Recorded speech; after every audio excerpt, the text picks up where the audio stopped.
Hello and welcome to Bulimia Sucks. I'm your host, Kate Hudson Hall, and thank you so much for listening.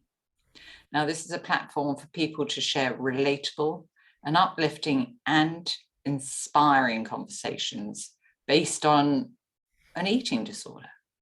And episodes include talking with professionals who have worked with people with an eating disorder, and also who may have had their own struggles with an eating disorder.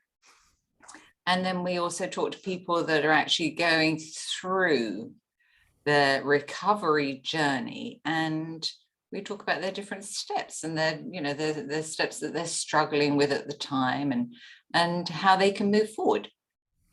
So thank you so much for joining us. Now, as a therapist, I have created a free Bulimia Sucks course to help you to get started on your recovery pathway. So if you're interested in that, if you go to my website, katehudson-hall.com, and on the homepage, there's a sign-up form there. And I have also written a book on helping people with anxiety, which is very exciting for me. And it has many different tools and techniques and tips in there to help to begin to reduce your anxiety and make you feel calmer and help you and guide you to use these tools to be able to reduce those difficult, struggling, anxious feelings. And so at the moment, it's with the editor. So I'm waiting for it to come back from the editor, which may be a challenge for me. And I am thinking about calling this Anxiety Hacks. It's not set in stone, but I think that's the direction we're going in. So it's all very exciting. Now, I am also very excited about our guest today. Now, our guest has been on the podcast before, and she joined us in episode 84. And this is Joelle Rabow Maletis. And so I'm very excited to have her join us. Now, Joelle is a well-known psychotherapist, military psychology, and PSD expert. And she has personal experience, expertise, and knowledge about eating disorders, as well as many clients who struggle with it every day. Through her own life challenges, retiring as a professional dancer, Joelle has learned to survive struggles, overcome adversities and trauma, and build self-reflection tools that she teaches today. Joelle joined the podcast previously, like I said, in episode 84, so you must go check that out. And here she is, which is very exciting, to join us again to discuss further positive help for people with an eating disorder. So Joelle, thank you so much for joining us again. Thanks, Kate, for having me. It's always a pleasure. I'm excited to be here. We had so much to talk about last time, so. Yes, absolutely. So hence why we decided to continue. Oh, yeah, no, it's great to have you on us. And how have you been, Joelle? Thanks. I have been okay. I think I was sharing with you earlier. I have my foot in a boot, so that's been exciting. Gosh, But yes. otherwise, I'm chugging along just like probably everybody else. Thanks for Yes. asking. So that's been a challenge for you, I'm sure. Yeah, yeah, Yes. a humbling one, that's for sure. Yeah.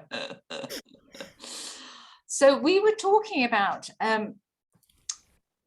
discussing the connection between eating disorders and trauma that people have. Yeah. Because so for yourself, Joelle, so can you relate to that? Yeah, I absolutely can relate to that. And I think when we look at trauma, we're looking at what traditionally were thought of as big T traumas, which was this one very big thing that happened, to somebody, and horrifically. So versus what we would call little t traumas, or I'd like to think of it as like a million cuts, right? Death by a million cuts. And so these little things that we don't necessarily think of as being traumatic, but they all stack up and they become equally as painful. I don't know if I don't necessarily think of trauma that way anymore. I think if it's traumatic, it's traumatic.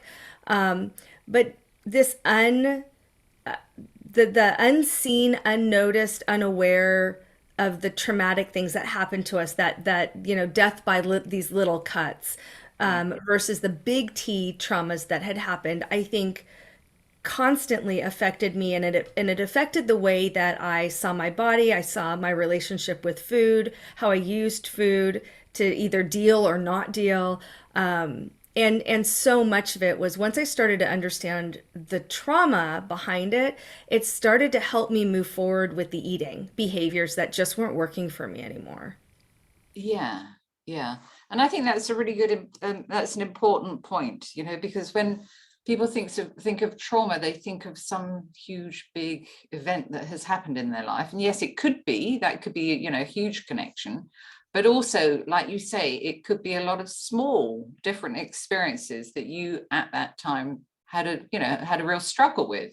And then they build up and build up, one on top of the other. Right. And we don't necessarily even think about it as being traumatic. A lot of times clients will come in and they'll say, I had a very harsh parent, right? Or I had a parent that was emotionally unavailable and very critical. And so, these years of messaging, and criticism, right, becomes this very painful narrative that isn't even conscious sometimes, right? And we don't log that as, oh, that was traumatic. But it absolutely can be. And for most people, it is traumatic. And then our body holds on to that. And so we're coping with something that we're really not even consciously aware of, right? It's just logged in our body, it's logged in our memory. And so anytime we feel somebody is being critical, or we tend to become overcritical of ourselves, and we then cope, and we don't always cope well, right? So it's that kind of a situation where people typically aren't aware of those little things that build up, and all they know is, I'm not doing well, right? Or I'm not coping well. And the eating disorder and the eating disorder behavior starts to mask, right, what's really going on internally. Yeah. Yes, yeah, absolutely. And I think for myself, I was sexually abused when I was 9. So that even though I'd buried that and I hadn't talked about that until I was in my 30s, but that would be a contributing factor for my eating disorder. And then there was a lot of little events that happened when I was 16. So my mother got remarried, she sold the family home. I left boarding school. I went to live in central London on my own. I didn't know anyone, and start working. And so all of those contributed, because it was such a traumatic year that year. And they all kind of built up on top of each other. And so when I was 18, that's when my eating disorder developed. So it's kind of an example of those smaller, but they were more conscious. But you were talking about more unconscious, weren't you? Smaller things, that even smaller than that. Yeah, and I think maybe, right? I think if somebody had asked you when you were 18, right, have you experienced anything traumatic? You might have at the time said no. Like, these things are happening in my life, but I don't know if we would have put a trauma label on that, right? I think now Yeah. the more we understand trauma, we're starting to see that, oh, wait a minute, okay, this thing happened, and it may not be dramatically traumatic, right? But there's something there. There's something there that's so painful that we log, and then we're coping with not wanting to feel the pain. Yeah, you know. absolutely. And I think for me at that time, when I was 16, what was really interesting was that I had croup that summer quite badly. And I had it when I was younger as well, but I hadn't had it since I was maybe 7 or 8. But I actually got it that 1 year.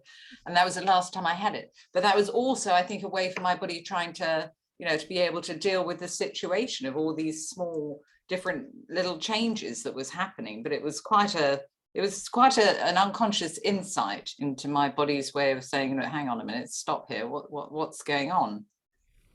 Yeah. Yeah. And, I think for me, a lot of it was so interconnected between being a dancer, not knowing, not feeling like I fit in any way. My body type wasn't what my coaches or, the ballet, mistress wanted. I was never going to be 6 feet tall. Like there was so much that I was fighting against. And just the emotional abuse around being in ballet class and I being can trained, imagine.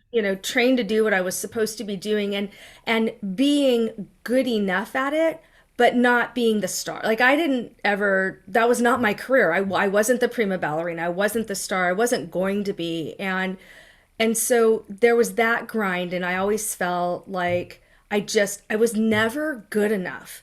And so much of that centered around the perfection. And then, the messaging I was getting, from my friends and family about being perfect, or what I thought I needed to be perfect, right? And being a straight A student. There was just so much of it all the time in every area of my life, that the eating for me became a way of having complete control and reliability. And I know that sounds counterintuitive, right? But it was like Yeah. the one thing I could rely on was my ability to control, right? How that maladapted behavior showed up, and it became familiar and it became reliable. And so it was one thing in my life from a very young age all the way through adulthood where it was like, okay, this is reliable. I can always count on this doing exactly what I need it to do, knowing that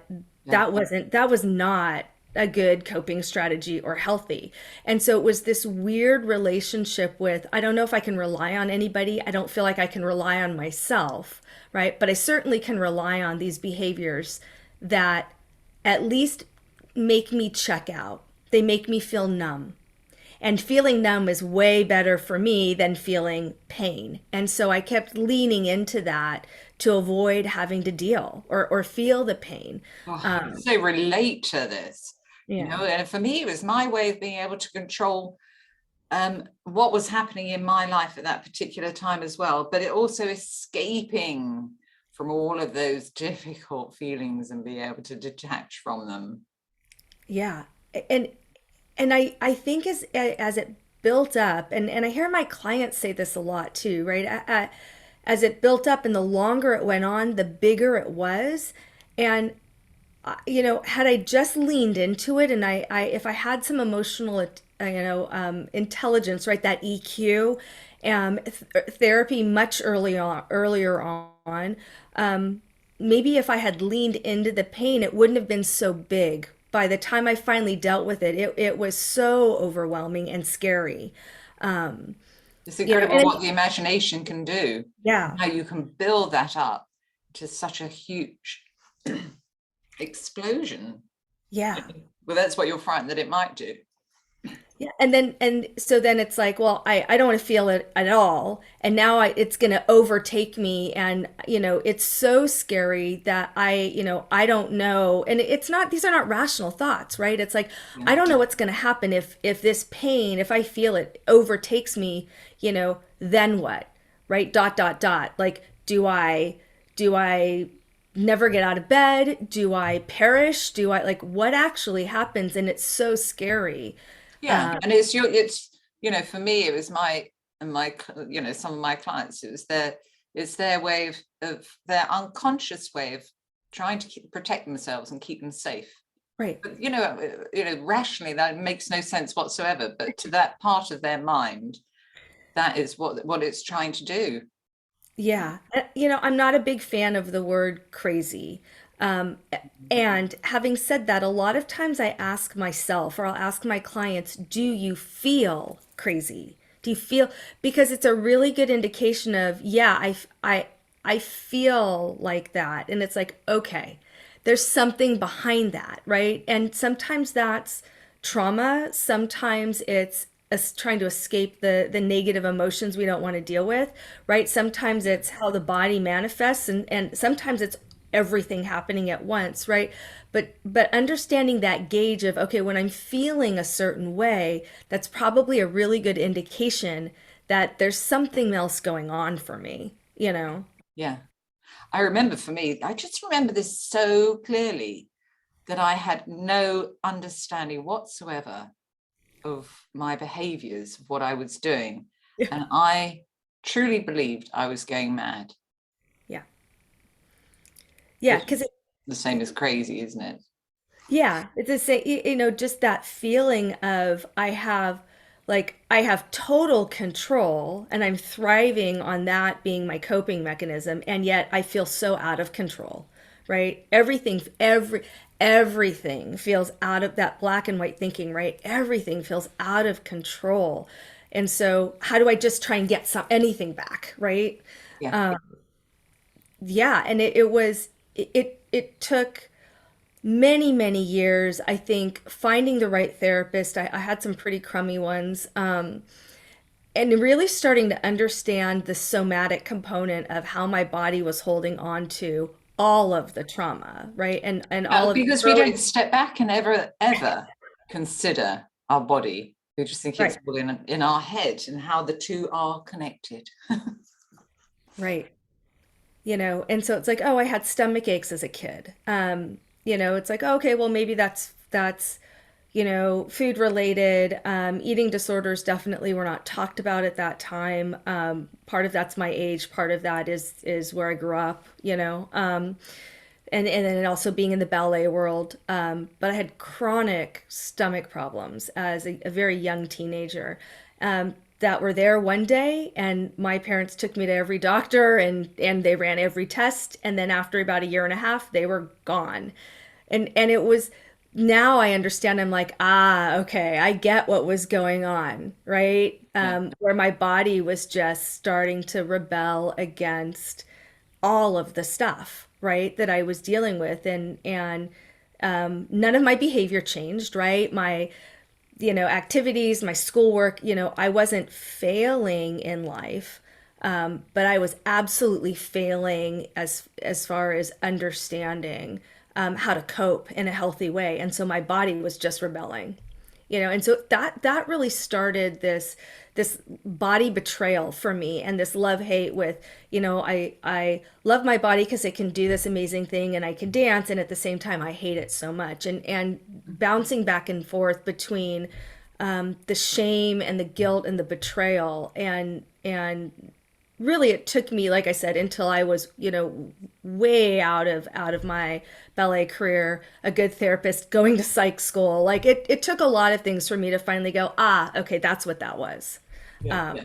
you know Yeah. Well, that summer when I was 16 and I had croup, that was my body's way of calling for help, unbeknown to me, and saying, well, I don't know what specifically it would have been saying to me, but if I'd have tuned in at the time, I would have been able to understand. It was saying, hang on, slow down. This is too much. it's too much. Exactly, it's too much. It's too much pressure, it's too much pain, it's too much whatever. Yeah.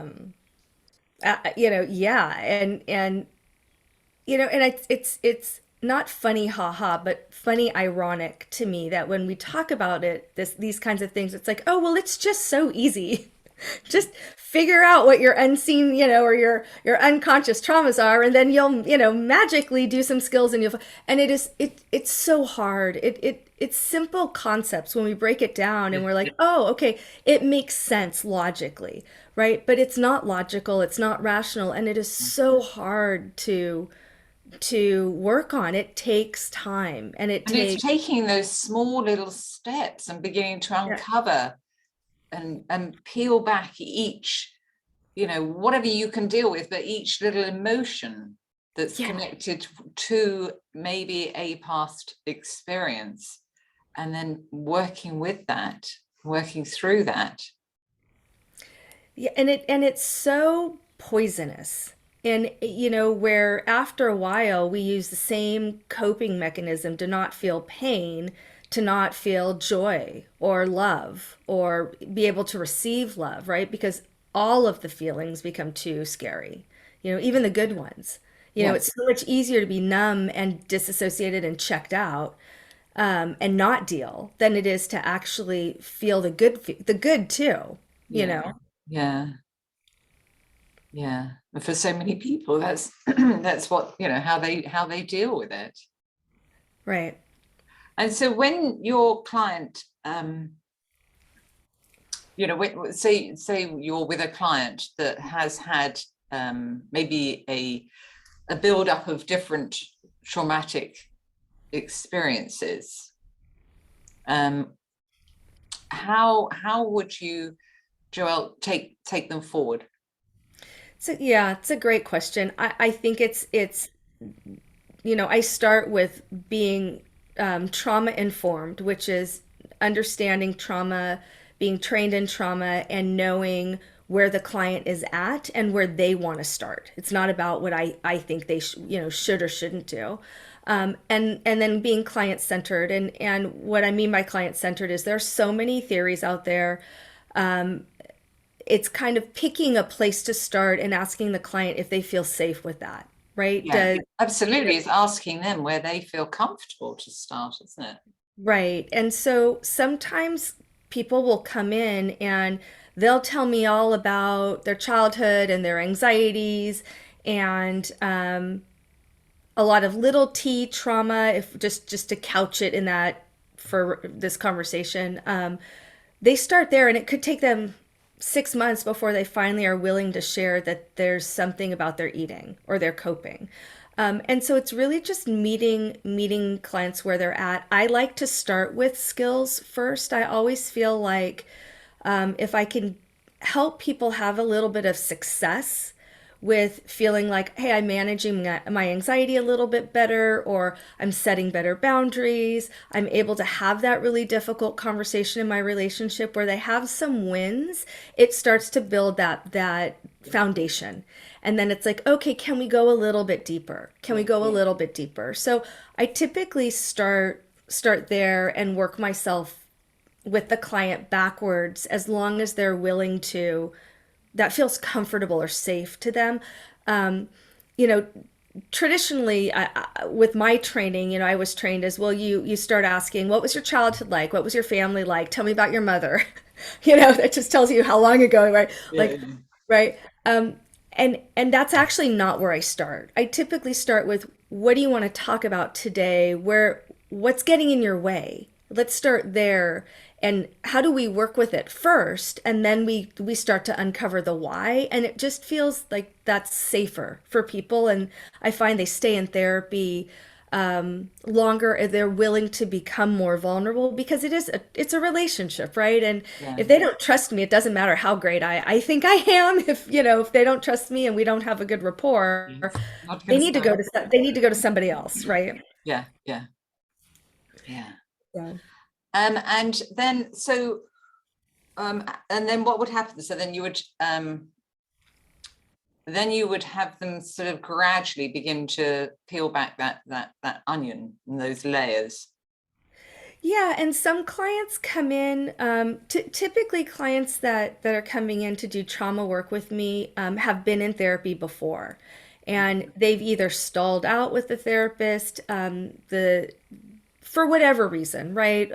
They've moved, they're ready to do deeper work. So I'm usually not clients' first therapist. So clients come in and they Yeah, say, I I find that as want to, well. They've normally been through, yeah, you know, other therapies, different right. therapies, and experimented. Yeah. Yeah, I think some of that is that we both just being subject matter experts, right? They're ready to do deeper work. And so I think sometimes clients will say, I want to come in and talk about this thing that happened. And then I have their permission. Okay, how fast do you want to go? I don't want to push the therapy too far. Uncomfortable, I'm okay with, but somebody having an anxiety attack for a few days after they've come to therapy, I've pushed too hard, Yes. right? And so I start with like, okay, let's just gauge, uncomfortable, good. Therapy is not fun. It just isn't. So, uncomfortable, uncovering, good. Anxiety, after therapy for several days, not good. So I try and build that container of okay, what feels right, and then what worked for you in therapy before, what didn't work for you, what did you like, what did you not like. I don't want to do something if someone comes in and says please do not give me homework, the last thing I want to do is assign homework, even though Yeah, I, I yeah, like I like homework. yeah. Right. So do I, yeah, yeah. um, so, part of it is those first, I always, say to new clients, like, give it 3 or 4 sessions. Like, the first 3 or 4 sessions is we getting to know each other and you deciding if you feel like you can trust me. And then we can go deeper. Yeah. But it's listening. It's really listening to what the client is saying and then saying, ah, okay, I heard this thing. Joel, you said this thing about, having severe, GI issues when you were, 12 and 13. I'm wondering what you were feeling at the time, right? And so then it's like, ah, I've got an in there. Okay. Yeah. It's like, well, I actually, to be honest with you, this is a true statement, don't know what I was feeling. I felt pressured. I was unhappy. I was going through puberty. I have no idea when I reflect back what I felt. It's like, oh, okay, let's talk about the pressure. Where did that come from? Right? So it's really listening as the therapist and then going, ah, okay, let me be curious about this, not judging, just that's curious to me. Let's talk about that and see what we can come uncover. And then teaching the client to be curious instead of sitting in judgment of themselves, right? Which is the Yes. hardest thing. Yes. Oh, I'm this. Oh, I'm that. Oh, I can't. It's like, take a breath. How can we externalize that where let's look at it, put it over here and let's look at it externally. And would you say that to your friend? Oh, you're this. Oh, you're that. No, of course not. Right. So how can we reword that so we're kinder to ourselves? And that's that's still, even I teach this stuff. That is still my biggest struggle is the negative self-talk. Right. Yeah, but I feel a lot of it's got to do, well, quite often it comes back to the limiting negative beliefs that people have about themselves. Yeah, those core beliefs, right? I'm unlovable, I'm unworthy, Yeah. I'm undeserving. And Mm. so trying to get someone to uncover that, then we can really do some work because when we hear someone come in and we've done that core belief work, a lot of times I'll go, okay, wait, stop. Hold on for a second. What's the core belief? And they're like, oh, I know. Yeah, yeah, yeah. Right? Because it's an if then paradigm, right? Yeah, You know, if I do this thing, if I fall back into my eating disorder, then it must mean. yeah, So when we break it down to this if then paradigm, it's really easy to get to the core belief, and clients, typically are like, oh, it's there again. It's like, yep, and you have the skills, so like, but you're right. It's that paradigm, that internal monologue that's going on. yeah. That's been there probably for many, many years. Yeah. So Yeah. it's it's becoming tuning in and becoming aware of that is the first step, really, Right. of your pattern. And then how we learn those core beliefs it's actually pre-verbal, and so we typically learn them between two ages two Yeah. and four, and it's hard to uncover why that came up. For some people, it's developed later in life, and they have a very clear pinpoint of this happened, right, or this thing was traumatic and it happened, and now I have this belief about myself. For other people, that's not the case, and then when trauma happens, it really grounds those core beliefs into a false sense of self. Yeah, absolutely. and then the person just starts to truly believe Right. whatever it may be about themselves. I Right. had I had a negative belief when I was growing up, that I was stupid. And obviously started when I was younger than this, but I remember when I was 5 and my older brother used to tell me that all the time. And then I went to school and I remember being taken out of lessons for extra spelling and reading, but I had to stand up in front of the class, be taken out. And I just remember how horrific that felt. And then it was all started to build up and build up. And then by the time I went to secondary school, I didn't do very well. I was in the bottom level of everything because I was believing what Yeah. that part of my mind was telling me, that I was stupid, because at home I'm still being told I'm stupid. And then these little different experiences happen that help to reinforce this core belief of mine that I was stupid. Yeah.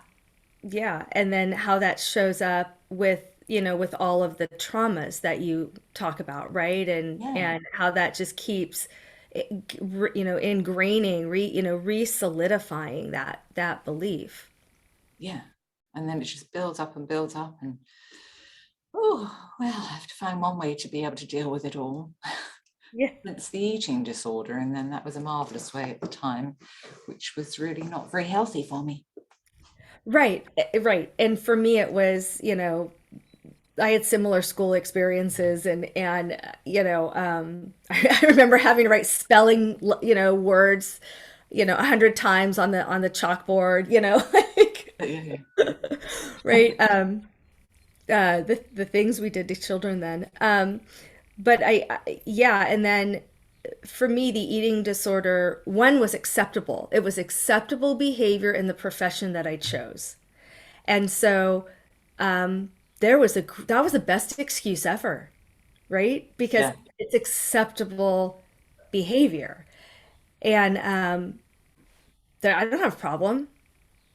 Like why would you think I have a Too why bad. what are you talking about? Like I'm I'm just a ballerina. That's just what we do, And I mean it's like this ridiculous component of trying to fit in. Um, and so, I'm sure my family was tracking it. In fact, we actually have never talked about it in all of these years, but I'm sure my family was tracking it. They started saying things much later in life to me. But I wasn't in treatment. I wasn't inpatient. I skated by. I flew under the radar because I was dancing. Yes. And Yeah. so I was constantly passing, right? And so I hid the disorder, I hid the pain and the shame, all of it, because I just that went back to this, well, I'm a ballerina, like, and it was this, sort of just color washing of everything, Yeah. then I Yeah. didn't have to deal. Yeah. Yeah. Absolutely. You Oh, know? Joelle, we're running out of time. I could chat with you for hours. Me too. I know. I know. I hope this was helpful. I think it's just the tip of the iceberg of how trauma, Yes. affects eating disorder behavior. But I hope it was helpful. Oh, absolutely. Absolutely. And I think, and I think that there's been some really helpful information, definitely. Definitely. So, Joelle, so tell us how people can find you. Yeah. So we're on social media. We have a bunch of different information about our practice and the speaking engagements I've done. I have a TED video. I did some work for TED. So it's our You did a website. TikTok. I did a TED animated, yeah. Oh, Yeah. fabulous. On When was that? it was a couple years ago on PTSD, and so all of that is on our website. So it's my name, www.joellrabowmaletis.com. So JoelleRabowMaletis.com. And our handle for Twitter, for Instagram is Joelle Rabow Maletis Therapy, and we put up content every day. We promote great stuff like your show and your book. Oh, thank They, you. and send us an email. You can send us comments. We always respond to everything. And then we always have a free gift for your listeners. So if they send us an email and it's info@joellerabowmaletis.com, we'll send them a free downloadable a micro self-care guide gift. Oh, that would be amazing, Joelle. Yeah. Yeah, how And kind. thanks so much for having me. Yeah, well, thank you so much for joining us. And I know that, the information that you provided last time and today is very relevant and super useful, super helpful Yeah. Thanks. for It's always people, a for the pleasure, Kate. listeners. Yeah, so thank you so much, Joelle. Thank you. Always a pleasure. So, And all the links to your website and Instagram, Twitter, and everything will be down below for anybody that's interested to go and have a look at that free gift. yes. Yay! Thank you. Yeah. So that's all for today's episode of Bulimia Sucks. So thank you to everybody for listening. And before we go, make sure you subscribe to the podcast on Apple or iTunes so you never miss an episode. And then let us know what you think of your favorite podcast and show us some support by leaving a review on Apple Podcasts. So thank you for listening, and I look forward to chatting with you in the next episode.